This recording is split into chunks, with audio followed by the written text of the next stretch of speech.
As African Development Bank Group annual meetings came to a close in Nairobi, the call for action to reform the global financial architecture and accelerate private sector investment into Africa could not have been clearer.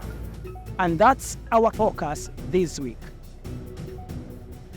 To get more insights on these pressing issues, we spoke to the Director General of the African Development Bank East Africa region. I want us to start by looking at the significance of the AfDB meeting held here in Nairobi. What does this mean for East Africa? Well, you know that the bank's annual meeting is the most important event. It's what drives and gives us the fire, puts the fire under our feet, because that's when the 81 governors from our member countries come together. They evaluate what we've been able to achieve in the previous year, and they also work with us to look at the initiatives we are going to bring on board. Now, in terms of what it means for East Africa, especially for Kenya, because the Kenyan government invited us and we came.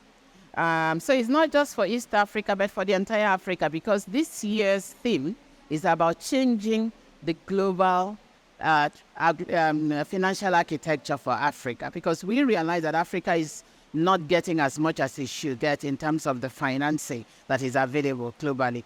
But most importantly, for Kenya, we've had the high, almost double the average turnout we see in each annual meetings here. It shows that Kenya is a place of interest for so many people: investors, private sector, academia, civil society. Many heads of state participated. And so it's an opportunity also for people to discover what Kenya has to offer. What are the top priorities for AfDB in East Africa?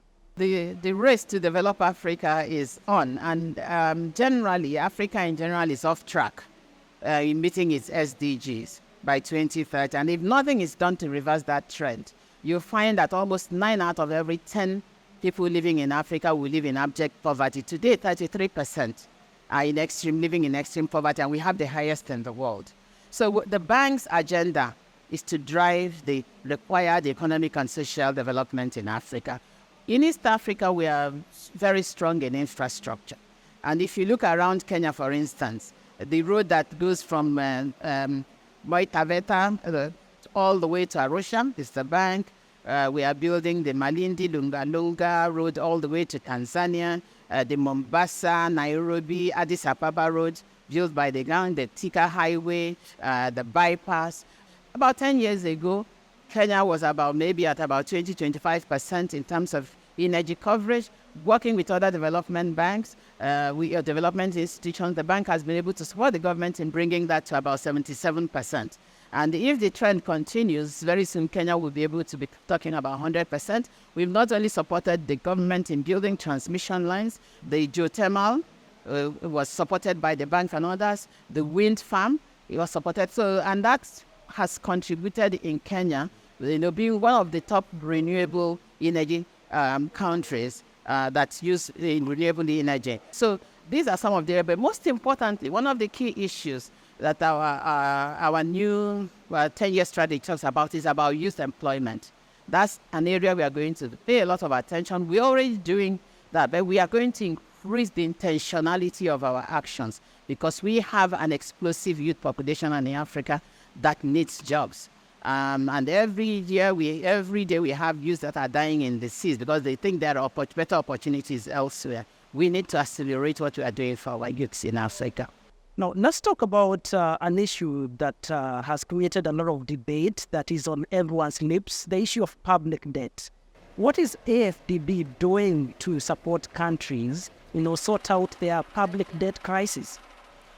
First of all, one of the areas we try to help countries is to make sure that they can actually have accurate information on their public debt, because you cannot manage what you don't know. So we supported a lot of countries to have a debt management unit, have the necessary digital system to see their debts. So that's one. We are also running some academic sessions where we ask governments to send their staff for training in terms of public debt management.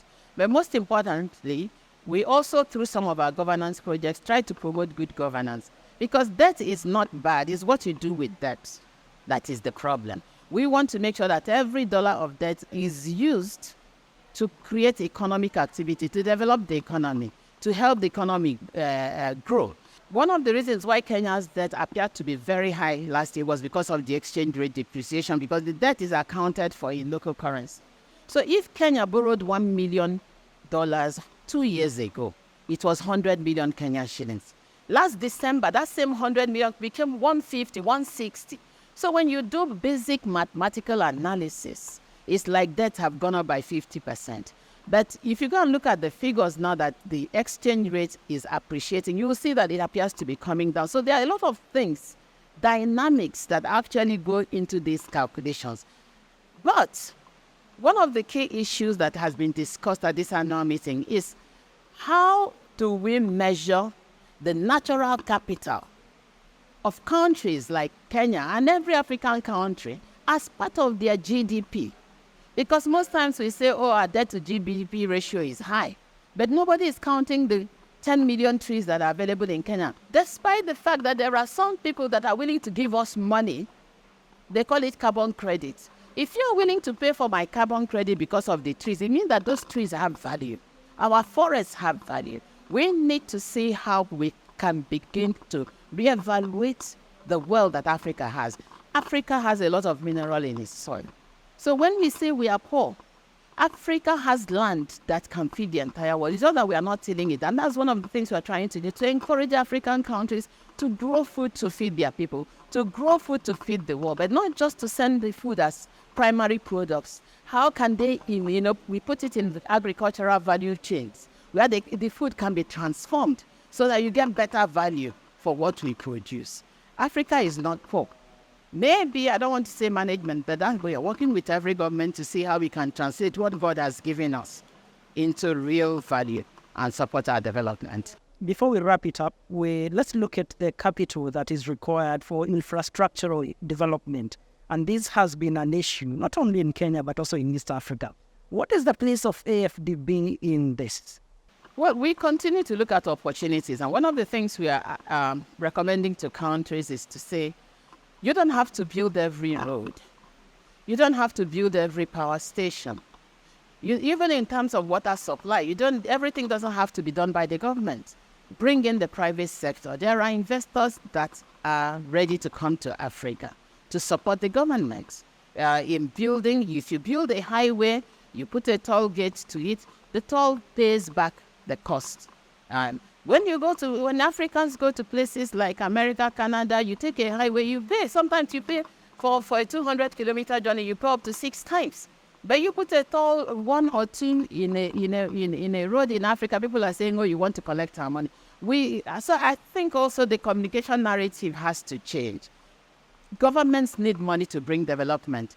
Yes, they can borrow, but every citizen that earns his income in that country is supposed to naturally want to contribute something to government. Lastly, it's one thing to have discussions and another thing to implement what has been discussed. How do we move from boardroom conversations to actualizing or implementing what has been discussed? Well, you have to realize that the bank is an institution. There is going to be a communique. There is going to be a report on the commitments. We call them commitments that we make to the governors, to our executive directors, and those things are monitored.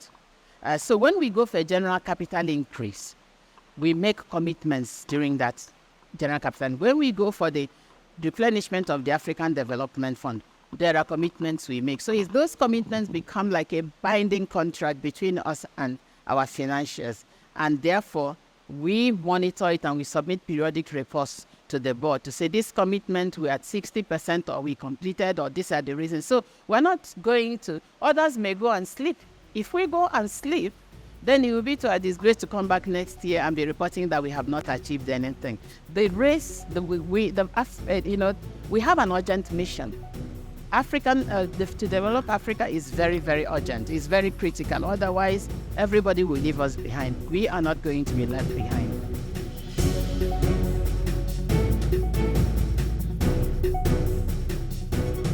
Well, as Kenya navigates its economic crisis, it will be interesting to see how the AfDB action points will shape this nation's financial future. From Nairobi, Kenya, my name remains Elijah Mondi.